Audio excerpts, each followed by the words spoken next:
Hello, everyone, and welcome to Cafe New Canadians, a virtual event series that is brought to you by New Canadians. Now, today, on the session today, we will be talking about the topic LinkedIn. And before we get to that, let me quickly tell you a little about New Canadians.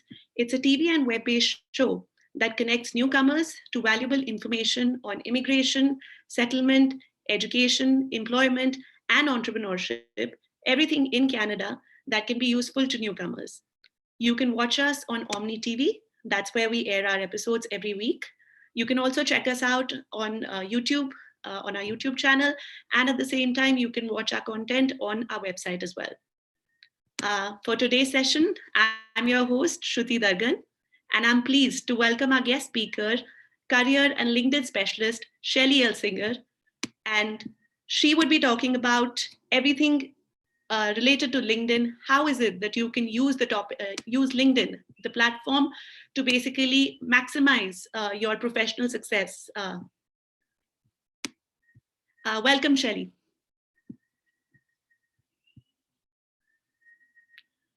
Shelly, I think you're on mute. No, thank you for having me. Yeah, you're welcome. Before we start the session, I'd like to just remind our viewers that you can share your questions with us today in the session, and Shelly would be answering them live. Please, if you're joining us on Zoom, you could share the questions in the Q&A tab. If you're joining us on YouTube, where we're live streaming this webinar, you could share your questions in the chat box. So Shelly, thank you again for joining us today. And let's move on to the topic again. So the topic is LinkedIn, the power of your story and brand presence. Of course, LinkedIn is a topic, LinkedIn as a platform has become all the more important in the current times, especially because of COVID-19, everyone is at home. Otherwise as well, LinkedIn as a platform is extremely powerful when it comes to strengthening your network, building a brand, talking about yourself, showcasing your talent, getting a job. The opportunities on LinkedIn are endless.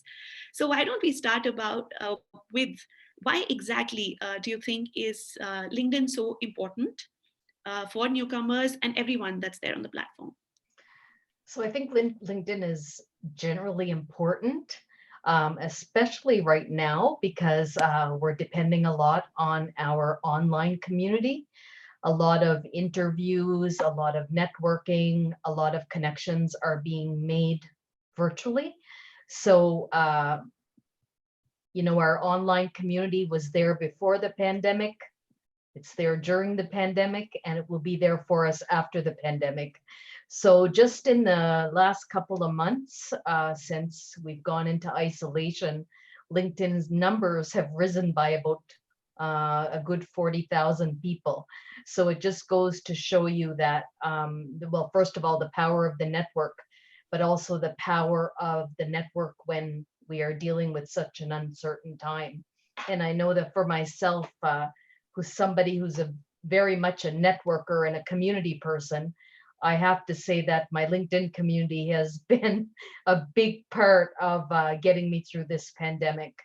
As far as LinkedIn in general, I mean, as you said earlier, it's a space that connects community globally. Like it's very hard to have any kind of a networking opportunity face to face that holds anything near what we can do on LinkedIn and how far we can extend our reach.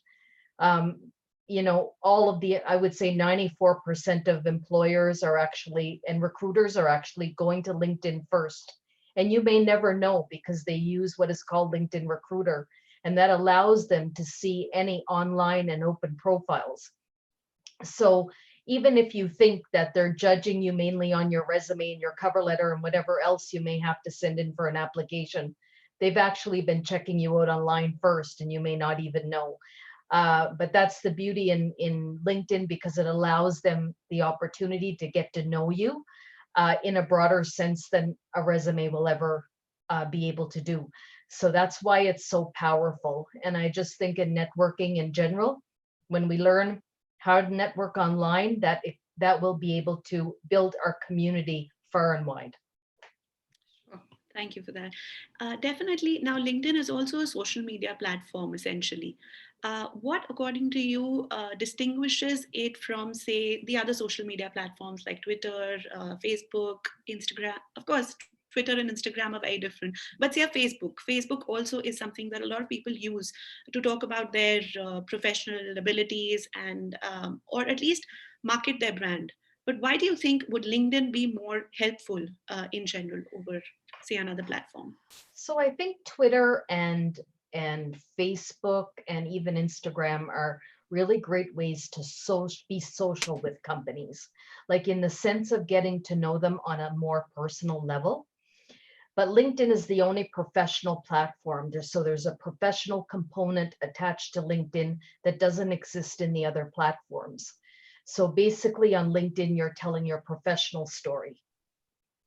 There is some social in there because when we're working with people, we really want to get to know the people behind the titles on LinkedIn. So of course there is a certain amount of socializing and getting to know people at a personal level too, but it's not like a Facebook or an Instagram where we're sharing pictures of our everyday lives socially, like what we do on our travels, what we do with our animals, and things like that. It's more related, even if it's personal, it's still related to our professional lives.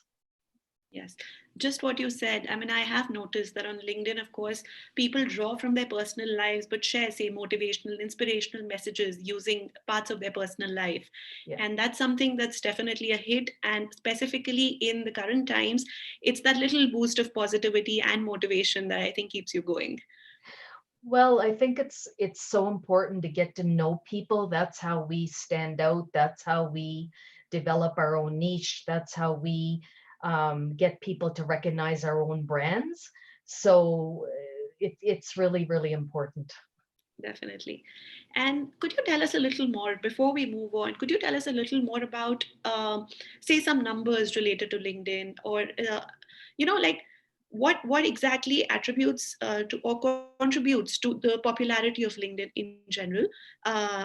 If there are lots of recruiters on it, of course we know, but to what extent is it used by recruiters as well? So, like I said, about 94% of employers use LinkedIn to search for possible candidates. That's a given. In fact, on your LinkedIn profile, there's even not a brand new, but fairly new option in your privacy settings where you can actually turn on and tell recruiters and employers that you're available for work and you're looking for work. Nobody else can see it. It's just for you, and active recruiters and employers are on LinkedIn. But because there are so many, that was deemed important by LinkedIn, important enough for them to actually put that in and allow people to broadcast privately that they're looking for work. And it also allows you to put in exactly what you're looking for. You can use titles, you can make it more general, you can put in location. So there are a lot of benefits to that. And so, yeah, it's really, really, really important just because recruiters and employers are on there. But you're not talking just about recruiters and employers that are local as well. You're talking about recruiters and employers from, all over the world. So if you're looking to travel or move abroad and create community in somewhere else, this is going to give you that little bit of a push that you need, and a little bit of security before you move there. I know that, like, I've been in Toronto 4.5 years. Prior to that, I was in Montreal, but believe it or not, I didn't have a huge community uh, that I knew in Toronto before I moved. So what did I do? I went on my LinkedIn profile. I looked up all the people that I was connected to, and I reached out to them and said, I'm on my way to Toronto. And we had all kinds of LinkedIn lattes and got together in real life. And now we're friends and we're community and we help each other out personally and professionally. But I can't imagine that not happening if I hadn't done that. And I do that all over. If I'm speaking in Chicago, LA, Nashville, anywhere, I communicate with the people that are there. And what's nice about it is once I get there, I have like a community that I can call and get together with. And because of that, we've collaborated on so many projects and panels and speaking engagements. So it was a way for me to extend my reach and extend my brand. Yeah, of course. And through what you just shared, I mean, it's a personal example of how and to what extent one can use LinkedIn. You also mentioned the job recruitment options that you could show that you're open to opportunities and you could show this to recruiters. As far as I know, I think there's also an option that you could broadcast it to say all LinkedIn members. Is that something you would recommend? In what way? So the option that says that you're open to opportunities, there's an option which says that either you can let just the recruiter see that, or you can let anyone on LinkedIn, your friends, your network, see that as well. Mhm. So is that something you would recommend, or would you recommend an option wherein you just make it visible to the recruiters? Actually, I like that option because if you're, especially now, like let's talk about what's happening now, I would totally open it because that is the place where it should go. As opposed to some people who put it in their tagline, seeking opportunities or seeking employment, that's not where it goes. But this is a space dedicated to that. And if you have a fairly big network and you want to let them know, people are helping each other now. I mean, they helped each other before, but I would say I have seen so many people come together to offer help and to connect people with opportunities. I I have to say it's been so heartwarming to see that because that's what we need. We don't all know where to go and where those communities rest during this time. So we need people to come out and say, I know somebody or I know about this opportunity. So that's a way for your network to actually look out for you because they may not even know that you're in a certain situation. The pandemic came on really quickly. All Yeah. of a sudden, we were doing things virtually and for a few days I think everybody was just in shock mode before reality hit. And some people were in job search mode at that time and some people have lost their jobs. So of course, this pandemic is it's reality. So I would definitely open it up. Yeah. You mentioned LinkedIn lattes earlier. So, would you, is this the time that you would, of course, say, encourage viewers, our viewers today, and people to engage in these coffee chats virtually? Yes, I do LinkedIn lattes all the time. Many people know me for doing my LinkedIn latte series. Normally I do it offline, but I've had to open up the Kind Cafe and I've had to do online lattes with people because we're living in a virtual world. So just like tonight, we're having coffee and doing a webinar and this is our reality now. But I mean, I think it's also great because maybe we reach people and maybe we're able to like build partnerships and connections and community without always depending on that face-to-face interaction. And I built a lot of community over the last couple of months. And I would never, if somebody had asked me or told me that I would build that community like I have, I would have said, no way. And I'm a LinkedIn junkie, Yeah. but I have. And it's the power of the network and the reality we're living now. So I think in a way that's actually a good thing because I think more people are investing their time. And I think after this pandemic is over and we go back to whatever normal is, I think a lot of people are going to understand and actually be able to work with the tool a lot better. They'll be actually linked in and not just on LinkedIn. Definitely.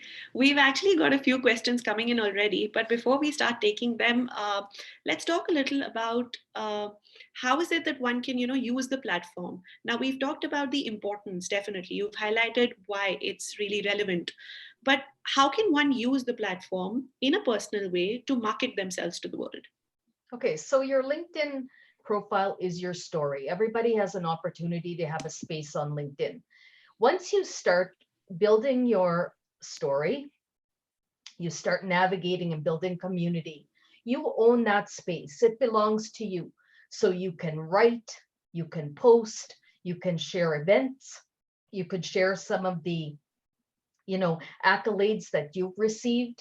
It's a way to talk about your career story. And what I mean by that is not just, it's not a resume, it's a story. So you're actually kind of like giving a lot about your personality that would not be seen in a resume and cover letter. A resume and cover letter has their own purpose, and a LinkedIn story has its own purpose.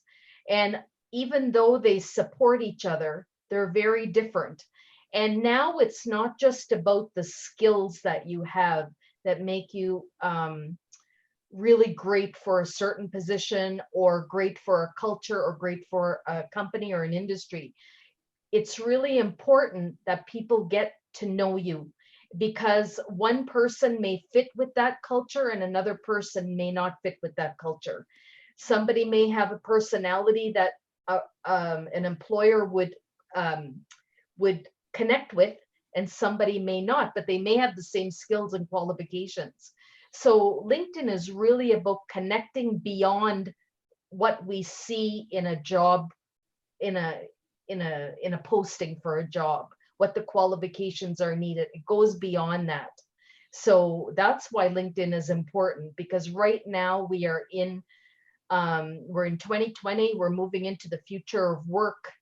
I think the resume is kind of like even slowly losing its strength, because when I speak to any kind of employers or any recruiters, they are very, very fast and quick to tell me, I want more. I want to know about the person. I want to know what makes them tick. I want to know what their backgrounds consist of. I want to know how confident they are about this role. And that can all be shown through a LinkedIn story. Once people get comfortable with it and start realizing that it's just your digital footprint, it's you behind the LinkedIn profile, and start making it part of your life and start navigating LinkedIn, it becomes something different. I always like people to achieve that aha moment, because I know once they achieve the aha moment, they never go back, they never turn back. Yeah, definitely. At this point, let's take one audience question and then we can continue our discussion. So, this is, you mentioned recruitment earlier, when the option of someone letting the LinkedIn fraternity know that they're open to opportunities. Now, there's a question from Anna that can it be harmful if the current employer will see on LinkedIn that you're looking for a job? Is there a way to protect yourself from something like that? So I would only open it to recruiters if I didn't want my profile to be recognized by my employer. I would also be the one to be the proactive one.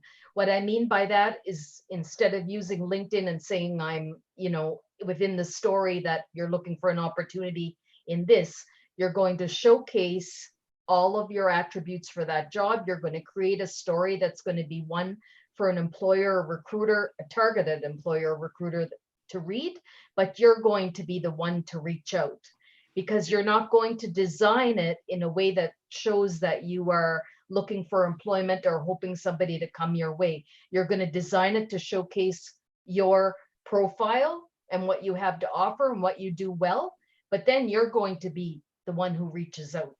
You're going to be the one to find those people that could possibly give you the opportunity, because otherwise the chances of people seeing that from your office when you're actually working is common. It could happen.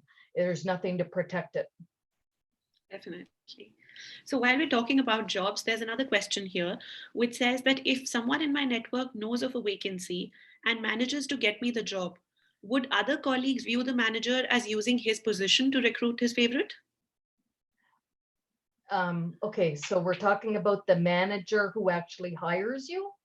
Yes. So in the network, I advertise that I'm looking for opportunities. I am Mhm. open to opportunities. Someone in my network realizes that there might be something that suits me really well, recommends me to, say, a manager in a company, and then they hire me. Does the network see it as that, you took a recommendation from somewhere? Like, what are the dynamics here then? I don't even think the network are going to really know, because this is something that you're doing through LinkedIn, but I mean, it's not open to the public. And this is networking. This is pure networking. And as we all know, the power of networking to get those jobs and positions and opportunities. I mean, we can't, how do you say that? We can't neglect the importance of networking and the power of networking. So that's pure networking. I love it. I love it because when that happens, it shows, number one, that the power of networking is important as it can be. And they're not hiring you because you don't have what they're looking for. They're hiring you, or they're looking into your application or your potential for a possible candidate because you have what they need. It's not about favoritism. It's just about your name got, it went down the path of networking until it got to the right person, and that person saw that you were right for the job. Otherwise, they may not have even known you were looking. So that's the power of networking, and LinkedIn is great for networking. Sure. There's only, I think there's no limit to which you can really talk about that. Of course, I mean it's a Yes. powerful network. There's no doubt about that. Um, so before we start talking about, say, the different elements in a LinkedIn profile, is there a jargon associated with it? So when one sits down to actually create their profile, it's fairly easy to understand that, where what elements go where. But is there, say, a terminology or jargon that you would like to explain before we dive into that? So a lot of people, what they do is they cut and paste their resume, thinking that that's what the population wants. But as I said earlier, the people who are on LinkedIn and meeting you, and you're becoming part of their network and they're becoming part of your network, they're not there to see your resume. They're there to so let's just pretend we're in a real networking situation. We don't go up to somebody and start reciting our resume from the demographic information right down to the skills and attributes. We would bore that person to death. So we have to remember that a resume has its purpose. And when somebody goes on LinkedIn, it's a networking site.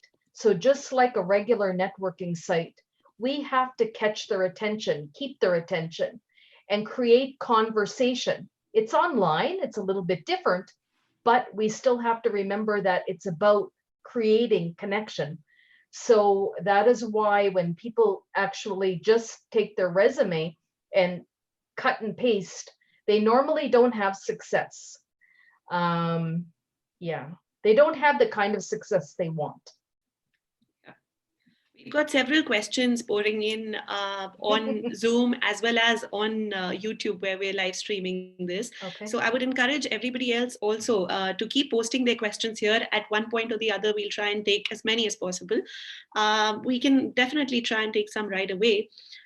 So there's one question, this has come from Khalid on YouTube, that we do understand the importance of networking. Is there any perfect strategy to get in touch with employers? And obviously, we cannot ask for job opportunities in the first, say, conversation that we have with them. So, how can one find that out? Yes. So one of the biggest tips that I can, so there are a couple of things.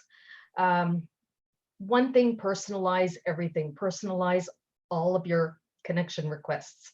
You can personalize via your desktop by using a note, but you can also personalize on your mobile. So instead of just hitting connect and doing things quickly, take the time to personalize every request. It will change the dynamic of the relationships that you make, and it will create a different sense of what a potential employer and recruiter will see when they receive that connection request.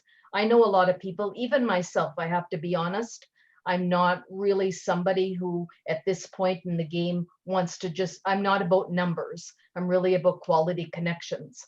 So I deserve and want a personal request. And I know that that's a big thing for employers and recruiters. So one thing that I did that changed the way that I navigate and the way that I actually build relationships is I created a little template. So we have 300 characters when we actually make a personalized request.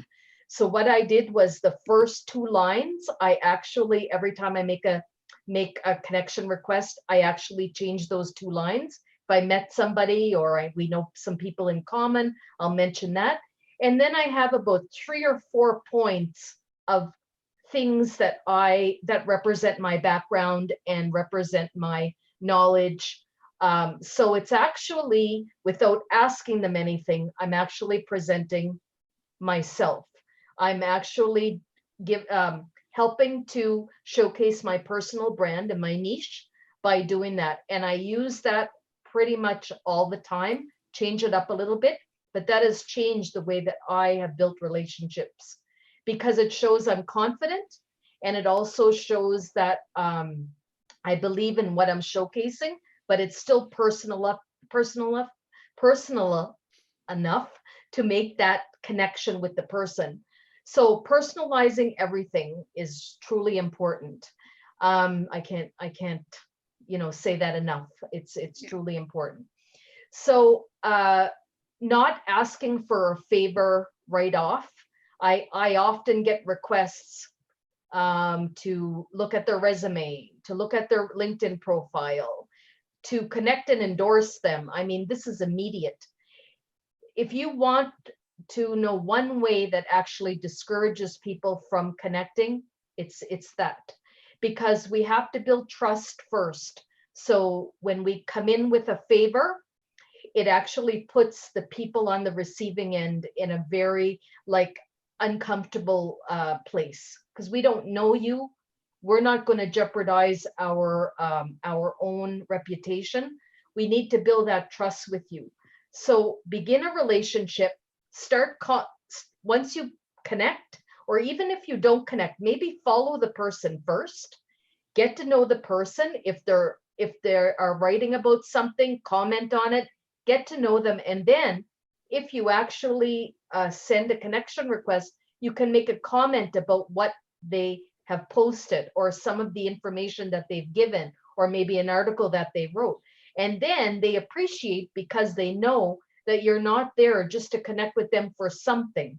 You're there to connect with them because you actually feel a connection because of what they present on LinkedIn. What you just shared, definitely answers that. It gives an answer to that dilemma that most of us have in how to approach someone. Now, of course, this answers the fact that, this is something that one can do when looking for a job. And you've answered the question about whether or not one can directly ask someone if there's a job opportunity available. Here's another question that has been asked over here in the chat section, in the Q&A section here, which looks at it from the point of view of asking for recommendations. Now, would you say the same for this part, or do you have another answer here? So recommendations, you should only ask recommendations for people that you know really well. And not someone who you've just kind of struck a chord with. Absolutely not. Yes. Absolutely not. Because recommendations have to be from somebody who can recommend you for something, whether it's been that they worked in a project with you, whether they've known you long enough that they know your character and your work ethic. In fact, when you ask somebody to recommend you, you should almost write every single thing down that you would like in that recommendation. In some cases, if you know the person well enough, you could actually almost write it for them, because everybody's busy, and you can simply say to them in your note, I've written thank you. I mean, they have to accept that they'll write a recommendation for you, but you could write it, and then you could just say to them, if there's anything that you'd like to edit or change or take out or add, please do so. And then you're appreciative, and then you just suggest to them that you would also be able to do something for them in the future, because that's what social reciprocity is. And if you really want to be good at LinkedIn, you actually master the art of social reciprocity. You think about other people first, and that will allow you to build trust. Yeah. So this, of course, is the recommendation section at the bottom of the profile, right? That you're talking about. The recommendation, not the endorsement section, the recommendation section. Yes. And what about asking someone that you've now had a conversation with, a new connection that you've made on LinkedIn, but you see that they could be a potential person who can help you out with, say, another job recommendation. What's the way to navigate that? Okay, so you don't really know that person You've barely just maybe just had a conversation with them. They're a new connection that you have on LinkedIn. and you'd Uh, like to be introduced to somebody, or yes, yes, okay, yeah, again, there has to be trust there. I would never introduce somebody to somebody that I didn't, to somebody that I know, but yeah, that person I don't know. I have to, an introduction should be because two people really know each other. I know the two people, and I yes, feel comfortable and really feel that those two people should meet. I should be able to actually send a note to the person and or send a note and include the two people and give a little bit of a background of the both people of both of them, and then suggest why I think they should meet, because it's the trust the two of them have in me that makes the difference yeah. of bringing those two together. Yeah. So, in our conversation, before this webinar, in our brief chat that we had, you mentioned LinkedIn story and the very importance of having a personal LinkedIn story. So, let's move to that next. But before that, because we agreed that we would possibly be also looking at, say, somebody's profile today, this is a call to all the viewers watching us on YouTube, watching us on Zoom. If you would like for Shelly to review your LinkedIn profile live, you could, in the chat section, just type yes, anyone who wishes for us to do that. And we, unfortunately, because of the time constraints, we will not be able to look at more than one. Type yes in the chat section, and we'll at random pick one person, and then you could share your profile link, and we'll ask Shelly to, of course, view that live and review it for you. Now let's move on to breaking down that LinkedIn story. Because a lot of questions that we're receiving, and in general, that's the concern that most people have, that everyone talks about the importance of LinkedIn, a LinkedIn profile, but how is it that one can go about creating one and going beyond the basics in promoting oneself, in marketing oneself well, and in making sure that that LinkedIn story that you've created around yourself reaches people. So we have a few slides that we can share as well as I go through them. Okay, so what makes a great LinkedIn story? I'm going to walk people through a few slides that will just kind of give you kind of a broader idea of what makes up a story, because it's a lot different than when we just use our resume. So just a few things. Visuals are really important, and when I talk about visuals, there's going to be two that I'm going to mention: the background photo and also the professional photo you use. There are four actual parts of the LinkedIn search algorithm, and if you don't if you don't fill in one of those parts, it takes away from how you're searched in LinkedIn, how when people do a search, how you're found. So there are four critical parts. I'm going to go over them as well. It should be catchy and compelling. So when we talk about a resume, it's very straightforward. We put our points, we usually do point form.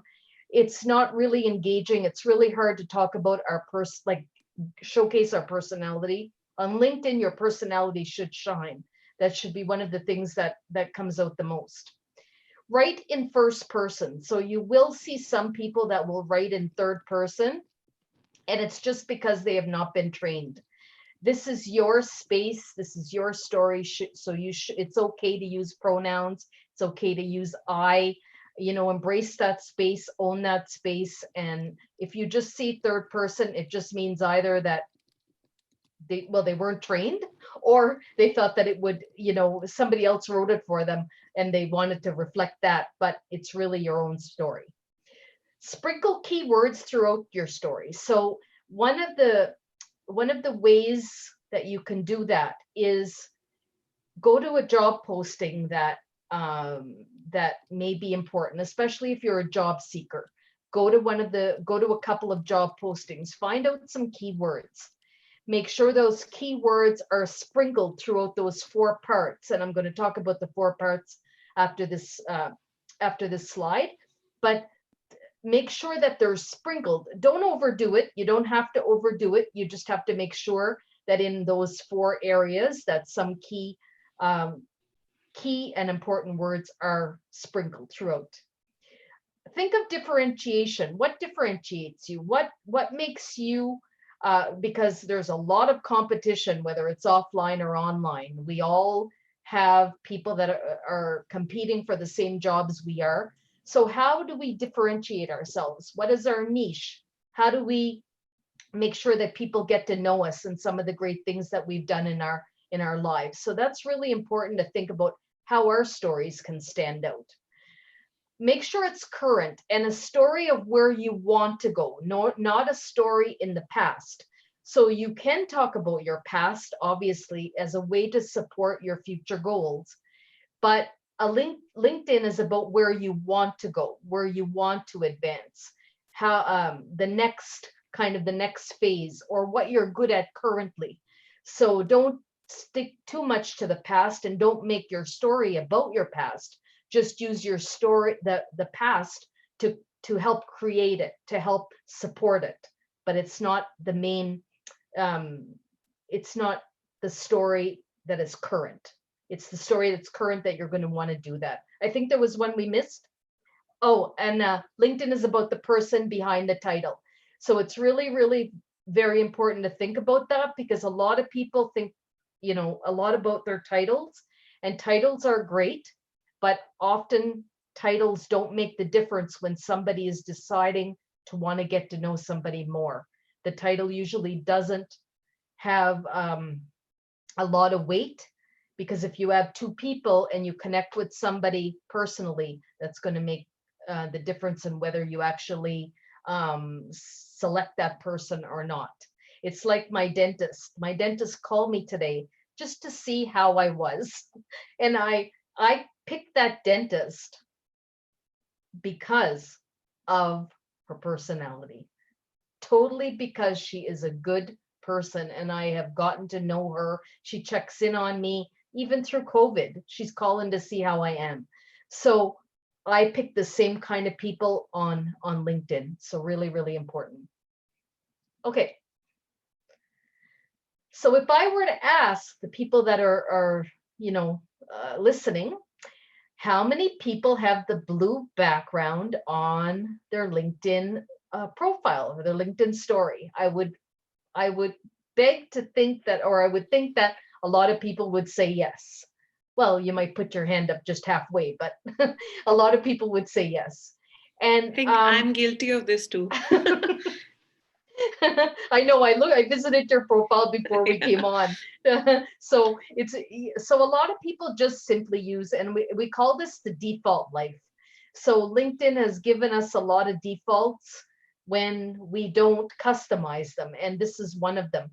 But this background photo is so important to your story. So as we move on, I want you to think about customizing this photo to make it about you and about your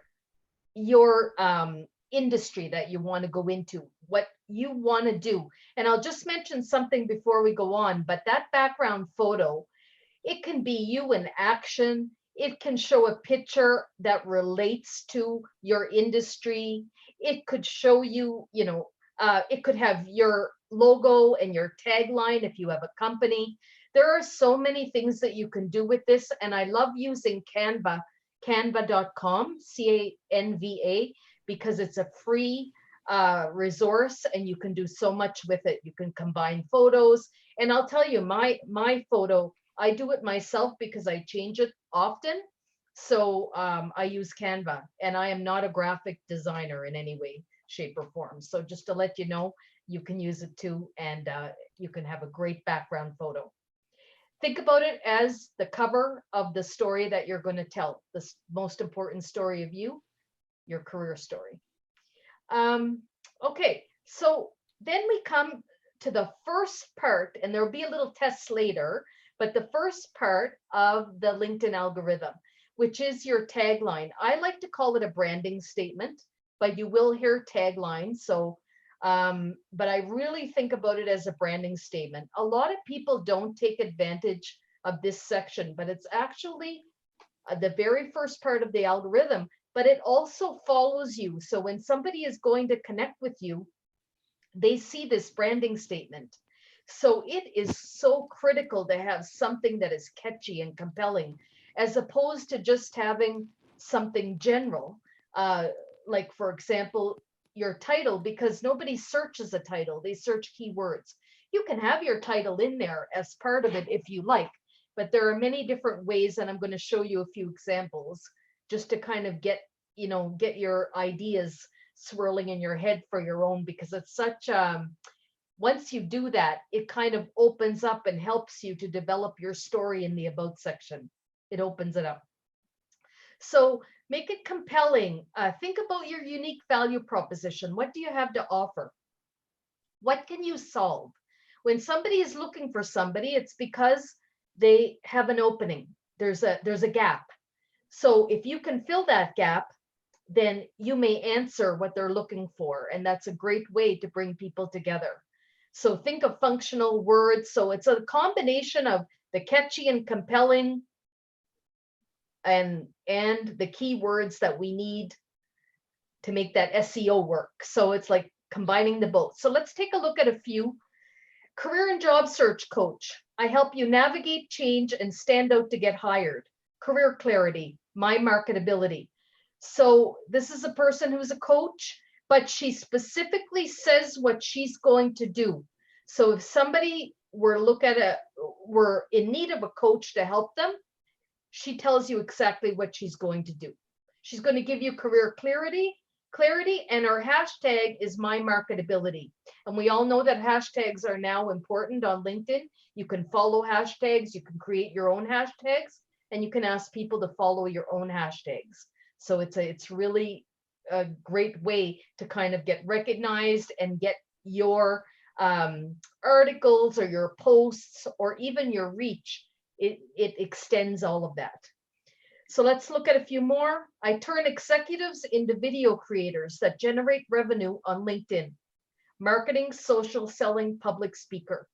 So again, a combination of what that person does with some keywords. Wellness and stress warrior, human sustainability advocate, speaker, author, death by 1,000 paper cuts. Really interesting how he's really a wellness coach. He's really a health and wellness coach, but he uses kind of this compelling way of saying it.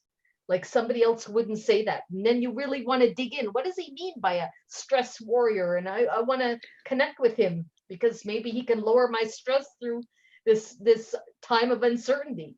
Like there's so much that he does a great way. That's why I'm using it to show you an example. Remote teams optimization coach, working from home coach, leadership coach, and COVID-19 safety net coach. So this is a lady, and she decided to directly take her business, her life coaching business, and she turned it all around. She was doing optimization, and she made it so that she could connect with people who may be in need of that right now. So she's using LinkedIn to market herself. And of course, COVID-19 is a hashtag that people are actually following on LinkedIn and all the social media sites. So she did exactly the right thing. She changed her tagline to make it work for her in this moment. Definitely. Okay, so the next section is the section, the about section. It used to be called the summary section, and they changed that for a reason, because sometimes people use summaries on their resume. They didn't want it to be like that, so they took away summary and they used about, because it is really about you holistically, everything that makes you up. It's like a piece of a pie, and I actually put that on the slide. Think about a pie. It's not one thing, and it's not about taking, oh, you can go back a little, you can go back. It's not about just thinking about one piece of that pie. It's thinking about all of you, and how you're going to definitely present that in your introduction to people. Keywords, and if you ever notice on your LinkedIn profile, you only get to have about a couple of lines before somebody has to hit more. You want them to hit more. That is your goal for them, for whoever it is, people in your network, people in your potential network, recruiters, employers. You want them to hit more, because what happens when they hit more, your algorithm goes up and you become more popular on LinkedIn. And popularity on LinkedIn is not a negative thing. It's actually a good thing, because it just means that you're working with the algorithm. You're actually getting yourself out there. You're actually doing all of the things that makes the algorithm happy. So it's just a way to do that. So I took an example. It's one of the examples that I really love. I don't know if some of you have heard about the Honest Company, Jessica Alba, but I love her products. So she has a human resource manager that wrote her own, about section on LinkedIn, and I just love it. So I thought, I'm not going to share the whole thing, but what I am going to share is her opening, because when you have a really strong opening, you can design a story. It's like any story that you pick up. And the reason they want it to be a story is because stories connect with people. If we think back to our childhood, we could connect with stories. We still think about those stories today. The same thing happens on LinkedIn. You want people to go back because they want to get to know you. They want to read your story. So this is how she introduced her about section. So you would only get to see the first couple of lines. A former boss once sent me an Albert Einstein quote in which he described himself as passionately curious. She told me my thirst for knowledge and desire to research everything reminded her of this. I'd also like to think she was likening me to Einstein. Hi, I'm Rachel, and I'm passionately curious. I didn't take her entire about section, but basically she takes that curiosity and creates her story of where she plugged in this curiosity as a teen liking guitars, and then she wanted health and wellness, and this is how her curiosity led her to this job as a human resource manager with Honest. So she didn't focus on everything related to her job. She focused on an aspect of her personality to help create and show people the kind of worker and the kind of person she is, that person who is persistent and will go after what she wants. And when she has this curiosity, and the curious stands out. So this is what opened up her story, and then her story progressed from there. But I just wanted to show that to you, because when you're writing your own, think about how you can open your story and then create something that talks about where you want to go and what you have, but also shows a little bit about how you're willing to get there, and maybe some examples of the past that actually showcases how you got to other places in your life and what you did to get there. So just a little thought around that. The experience section. The experience section is the third part of the LinkedIn search algorithm, and I'm going to suggest that you use a frosting and cupcake strategy. I love talking about experience like cupcakes. So we all know cupcakes. We go into a cupcake place like Prairie Girl, and there are all these cupcakes, and we go to the cupcake. When we look at the cupcake, we don't look at the bottom, we look at the top, and we decide based on our own personality which one we like. Do we like the chocolate sprinkles? Do we like the cherry on top? What do we like? We may not even eat the bottom of the pot, the cupcake, because it's like anything else. But the top, we just might dig in there. So think about your experience section like a cupcake. Start with a summary of you in that experience. What did you do well? What is it like? Why are you in that industry? Or why are you working it for that company? Don't think of the negative, but think of all of the positive that you gained. If you received any kudos, if you received any recognitions, it's all positive into one paragraph. If you were recognized for having a higher, you exceeded your sales quota, for example, or you're working in fashion because it's something since you were a child that you wanted to work in, and now you get the opportunity to work with fashion directly, as somebody in retail, for example. Or if you're a barista what is it that makes you a really good barista at Starbucks? Maybe it's because you memorize and you know your clients like the back of your hand. And when they walk in, you know exactly what they're going to take in that special LinkedIn latte that you're going to make for them. So it's really giving an aspect of your personality and showing the good things that you learned. Then after that, you can talk about some of the roles and responsibilities, but I would actually put that at the bottom. I would talk about maybe some of the training, I would front load anything that you learned, anything that you exceeded at, anything that you were recognized for. You can do a little bit of a paragraph, you can do a paragraph, then you can do point form, and you can do sections and put different things. You have 2,000 characters, just like the about section. So it gives you a lot of space. And when they give you space like that on LinkedIn, it means that that space is important. So more is more. And then finally at the bottom, you can put your roles and responsibilities, but maybe make them a little bit more um,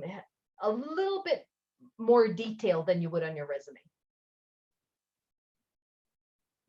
And the last part of the search algorithm is the skills section. So I just recently had an endorsement party on LinkedIn. It was big, it was great. I actually hosted one yesterday, in fact. And what I noticed is that people just randomly put skills up there. So when I wanted to go and endorse people, and when other people wanted to go endorse people, they couldn't find the skills that resonated with the person and how the person is presenting themselves. So the skills section is really, really important, especially the first 3 skills. Make sure that the top 3 skills that follow you are the top 3 skills that people recognize you for. They don't necessarily have to work with you. That's better because they've seen it live. They've seen it right firsthand.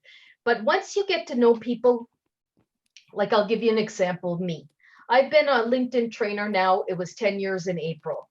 I've, traveled, I've gotten to know people, and people are always endorsing me, not because they've worked with me directly, but because they've seen my work on LinkedIn and they've seen how I share my work on LinkedIn. So it grows organically now.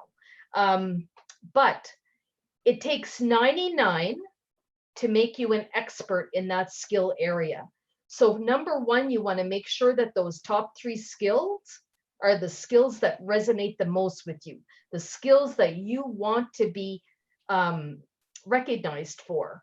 And then think about that. You have 50 skills you can work with. I wouldn't go all 50. I always keep about 3 or 4 spaces open. And I always get rid of some of the skills that are no longer serving me. And if that's not something that I want to do, then I'm not, that I did in the past, I'm not going to have any skills related to that. But if it's something that supports what I want to do now, then I will keep it. But I really want to be strict with my strategy, with my skills and endorsements, because they relate to the LinkedIn algorithm and they relate to my overall story. So just to mention that now, because it's really, really important. And then as far as endorsements, ask people. If you know people that know how you've worked, if you're working with people currently, if you have, ask people. I ask people all the time. And then later on, I will go back and I'll give them an endorsement. Don't worry about, think about the numbers, because that's really what it is. But ask, you don't get what you don't ask for. So just feel free to ask. But what you have to make sure is that the skills are there that the person can endorse you for. I think that that's the most important. Well, thank you, Shelley, for actually, wonderfully explaining the 4 parts of the search algorithm. I'm sure that our viewers have understood exactly how to kind of add information there. And shortly, we will look at Janice's profile, and we'll try and review it very quickly. But before that, how about answering a few more audience questions? The first one is related to the one that you just mentioned, which is skills. They're asking that now, I hope I'm getting the name right here. Juliana, is asking that if we don't put in as many skills over here as much as we can, the profile is not matched with the positions. What do you have to say about that? You should put in skills that are matched with the position, but you don't have to have any skills that are like, you should take an 80-20% approach. 80% of skills should be direct skills that are in line with what you want to do, and 20% are those transferable skills, give or take. They're going to change all the time. You do not have to have all 50 skills at once. You just have to have the skills that matter for somebody who would be searching for your profile. If you have 50, that's fine. But a lot of people have 50, and when we go through them, they realize that some of the skills are not skills that somebody would be searching for. So we have to think, we want that, because that skill section is part of the LinkedIn algorithm. We want to make sure that we are optimizing that section as much as we can. A lot of people, and I'll just mention something in the meantime, is that every year LinkedIn comes out with a list of buzzwords. And the top buzzword that people use is specialized. Passion is another one. These words are just filler words. They don't get searched. So if you do like the word passion, you can use it, but don't overflow that word on LinkedIn, because it is a filler word and it just takes away it takes away from your story. So even in the skills section, I've seen anything from friendly to passionate, and those are not skills.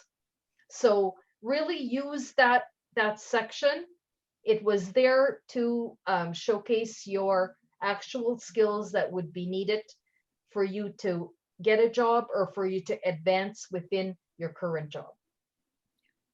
Of course, LinkedIn is a topic which is of major interest, and there's endless questions that we're receiving right now, and unfortunately we will not be able to answer all. We'll try and of course get answers from you later and share it with our viewers in the communications later. Let's very briefly, if possible, let's just try and take another maybe two, and then proceed to viewing Janice's profile. So there are two questions. I'll club them here for you. One is, when you see over, say, 300 people who've applied for a job already, would you still recommend that one should apply for those jobs? And at the same time, how can one explain a career gap? Okay. I know these are long-ended questions, but I'm being unfair to you right now. If you see 300 apply for the job, take a look at where you fit into this. Like, LinkedIn will tell you where you fit into that, like how advanced your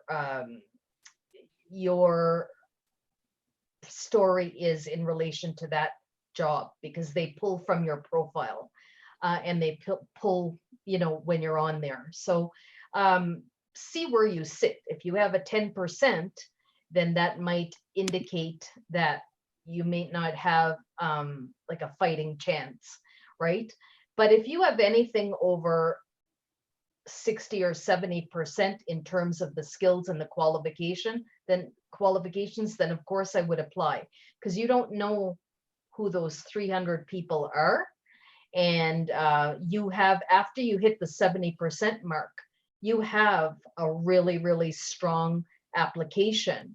So therefore I would look at it in terms of that, but 300, don't worry about those numbers, because you don't know who's applying to those positions. That's one thing we never know. We can never know that.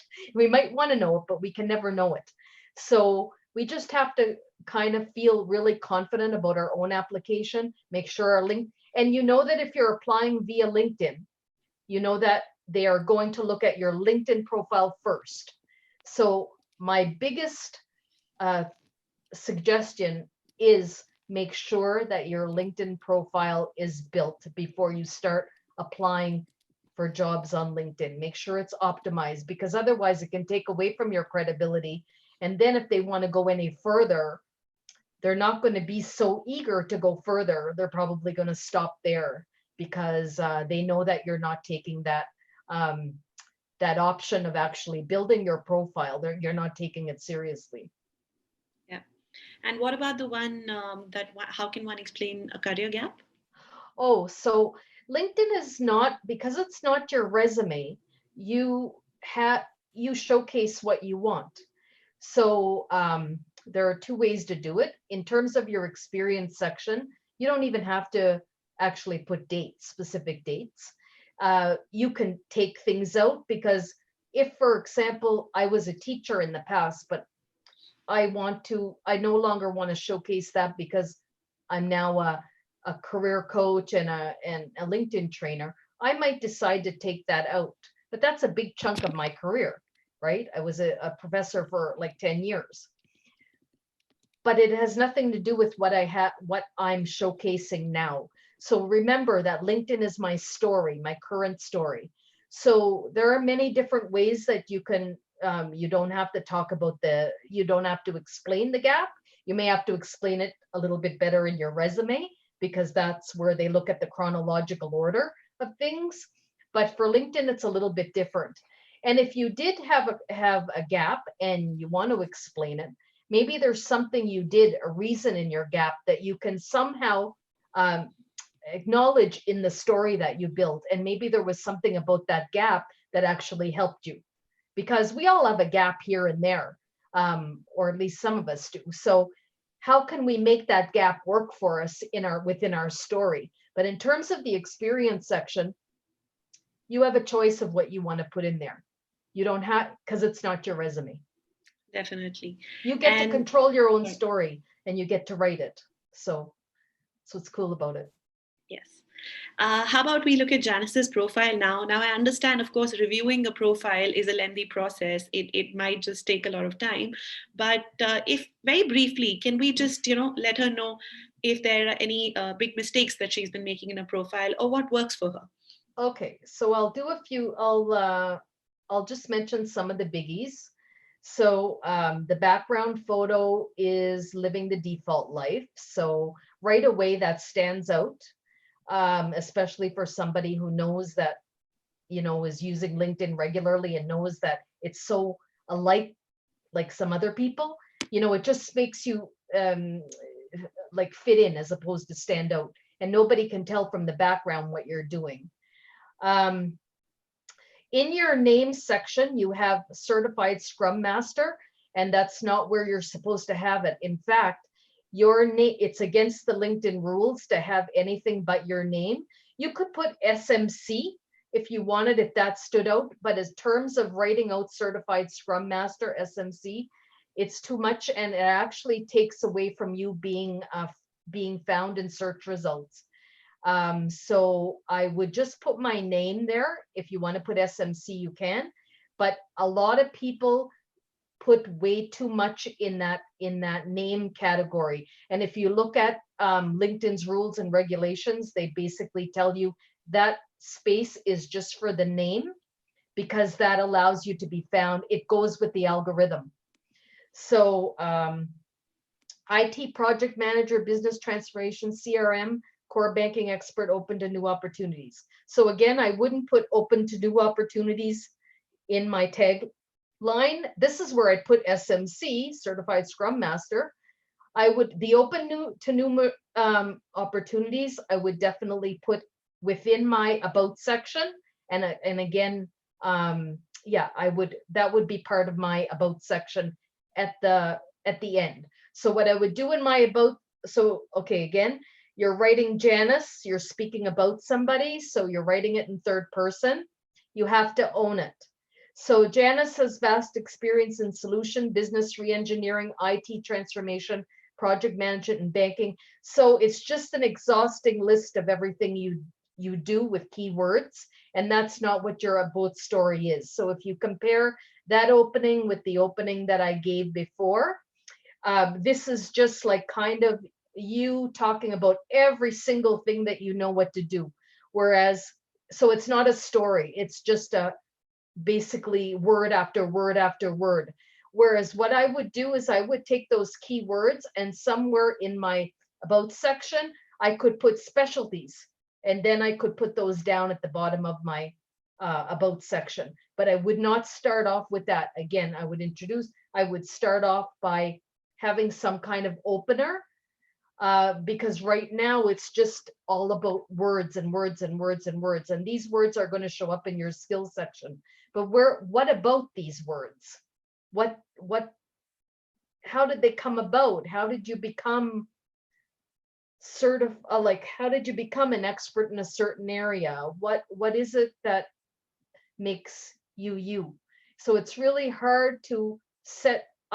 So if I just read this, I have no idea about your personality. I just have all of these words, and I would really want, it's not reader friendly for somebody that's viewing it. It's just really a bunch of words with no context. That's it, no context. So if you want to, what you can do is at the bottom of, you have 2,000 characters, so you have a lot of words. Again, I would develop a story. And then at the end, if I want to, because it is part of the search algorithm, you could talk about a little bit about your background, your story. Then you could put at the bottom, like maybe some highlights or specialties, but not your entire about section. You're really taken away from yourself by doing that. So yeah, a few things there.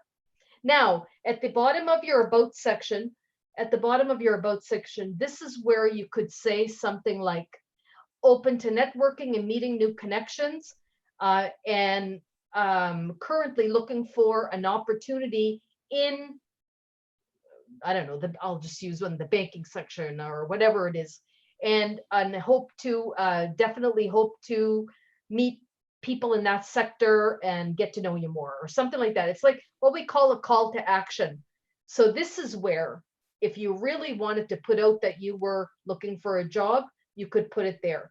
But if your profile is really well done, you don't even have to put that you're open to new opportunities. You can develop it in a different kind of a way.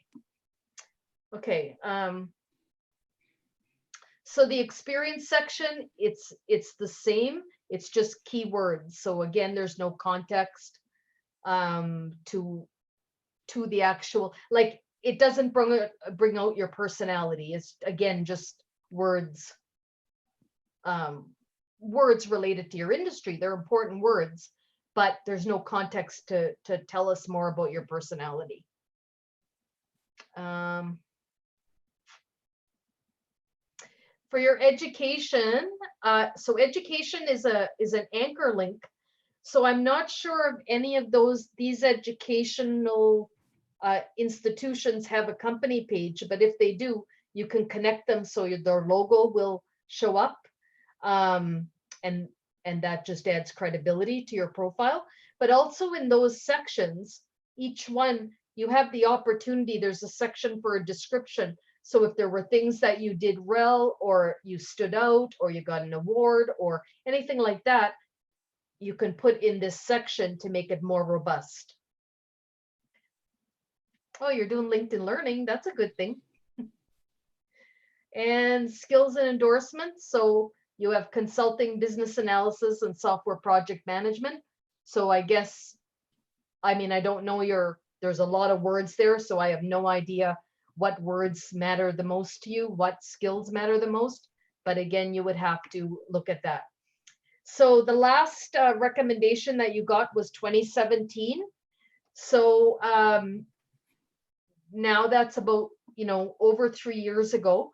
So if there is some way that you can get a more updated one, then that would be great. We should always have a recommendation that is within the year.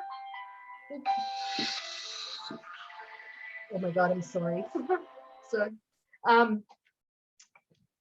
So we always want to have a recommendation that is current, so within the year. So 2017 is a little bit,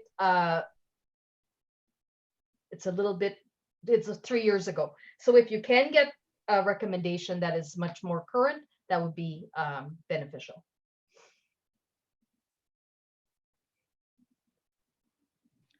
Well, thank you, Shelly. You've not only actually reviewed Janice's profile here, you've given us such important details. You've discussed those details, you've given us tips as to how one can maximize the benefits of, LinkedIn, grow their network, and of course, grow in their professional success as well. So, thank you once again to you for joining us today. And any say last top three tips that you would like to share, what would your top three things be before we end the session today? So number one, personalize everything. Number two, you don't only have to always have to connect with people that you know. You can connect with people that you don't know, but make sure that they're people that you should know. There's some kind of connection. And number three, build a story, uh, because that is going to help you to feel more confident, and it's going to help you to connect with the people in your network.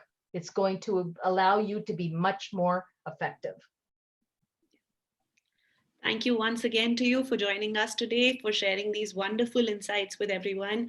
And of course, you've been a great sport in reviewing a profile live as well. There's nothing more like that you could have done for our viewers today. So thank you so much to you.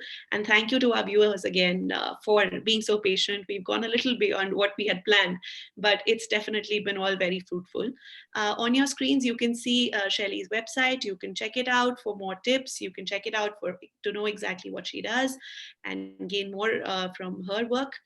And this session of Cafe New Canadians to you was again brought to you by New Canadians.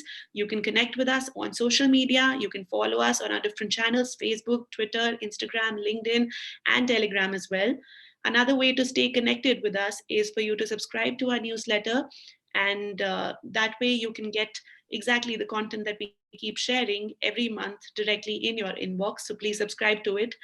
And at the same time, of course, because we keep doing these sessions, it's lovely to hear from you, to know exactly if what we're doing over here is helping you out. So please take a moment right after this session to take this short survey. This will definitely help us understand what you have in mind about the work that we're doing here. You can join us for our next session on May 13th, which is about workplace rights and responsibilities amid COVID 19, another important topic in this time of uncertainty and these times of crisis. And of course, as promised earlier, we will keep bringing more and more sessions to you as part of Cafe New Canadians. So we hope to see you there every week. Thanks once again to you, Shelley, and thank you to our participants today. Thank you, everyone.